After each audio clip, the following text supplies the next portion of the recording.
Okay, I have it here. So I said, man, if this macro inverse head and shoulders plays out on Jewel, I need to be placed in DFK Hall of Fame or some shit. And we've been tracking Jewel for a very long time. We saw a smaller inverse head and shoulders in the chart, and as of June 15th, um, even as early as let's say May, we started to notice Jewel making a particular pattern. And we'll head over to this tweet where it says, "Ever seen a do or die moment? Last time we saw a probable inverse head and shoulders, Jewel spiked from 7 cents to 80 cents. This one is even bigger. And this is the head and shoulders that we were looking at. At that point, Jewel was around 12 cents. It corrected below that, actually. And we'll take a look at that in a second. But I'm ready. I'm ready to be in the Hall of Fame, man. I am ready to be in the Hall of Fame. Again, if you're here, haven't put a thumbs up yet, make sure you do that. Helps with what I'm doing and my growth. And so, look, we've looked at Jewel just forever. Okay. This is the monthly on Jewel. We've talked about this dip forever. We've seen this consolidation area here. This is capitulation here. Again, the beginning where Jewel started at 0.007 and made a massive run to about $26, $27. This capitulation area where just price month on month on month was dropping, and this could have been the possible support area, but that got broken here where Jewel went as low as about 6.4 cents.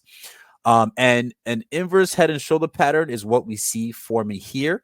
And even though the monthly chart, and again, this is the monthly chart, each candle is a month, even though it dipped below this capitulation area, and you could be like, oh man, it dipped below the area, I guess it's over.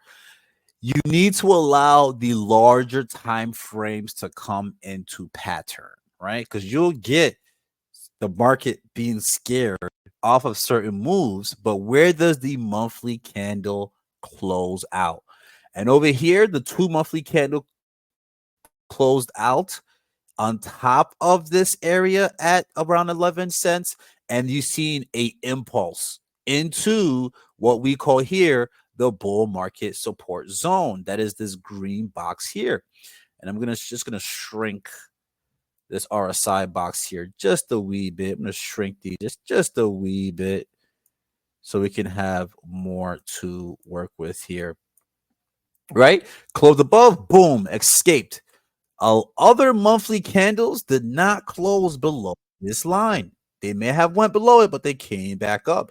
This monthly candle, when the whole drama that was going on with the whale selling, the one that went down to 6 cents, it did not close below. You had 1, 2, and 3 months that closed below this capitulation support area, and it instantaneously made one of the biggest runs we've seen made in Jewel in a very long time. Okay, this was a total of about a 700% run from the lows. And then yet you see it again. Again, everything that's happening here is 731 days. I may even need to stretch it out more because we've had another month in stores, 761 days. All right. 2 years, all right, where the monthly candle refuses to close below the support. And you're seeing that again with June and July refusing to close below the support. So we inferenced a inverse head and shoulders forming. You look at the lower time frames, you look at the larger time frames, you look at the overall market, you look at Bitcoin, all-time high testing, getting ready to break out. You look at the order of liquidity flowing over, and it looks like we're getting ready for a massive impulse. It looks like we're getting ready to respect the head and shoulders. You have a shoulder, you have a head, you have a shoulder forming. And what do we normally see from there? What we normally see from there, oops, let me drag this down. what we normally see from there and just follow the arrows is a breakout, a back test of the neckline of the head and shoulders. And again, the neckline is, we won't get too much into that, but this is the bull market support area between 15 cents and 30 cents and really 29 cents. We're most likely going to get a breakout. Again, not financial advice. Back to that 74-cent area, depending on what Bitcoin is doing, we could get a back test. But what we've seen from Jewel is absolute disrespect. When it decides to move, it moves. And so we've seen the 74-cent area already. What is that next area that we're seeing? It is $1.26. It's $1.26. There may be some consolidation there. There will be disbelief. There will be disbelief from the market.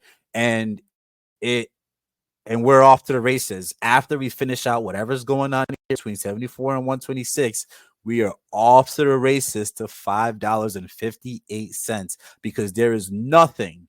Okay, there is nothing stopping Jewel. There's just a big gap, a massive gap here before you get any sort of resistance. And that first bit of resistance, kind of starts at $4, but really a lot of resistance at 558.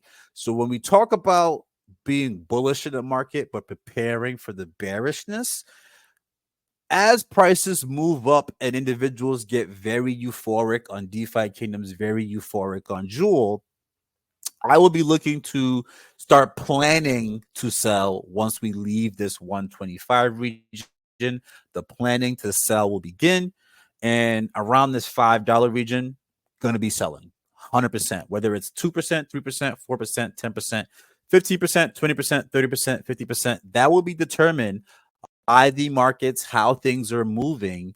For me personally, do I think we can get to all-time high? I am not a believer in that. I would like for my mind to be changed, but I am not a believer that we get to all-time highs. That's just me. But I'm a believer in this $5.50 region and this $9.90 region, but again, will be selling at that point. So that's what I'm looking at for Jewel. I do think that in future bull markets, right? Jewel has a chance to make it to $41. But what is my overall guesstimation and prediction on the overall market and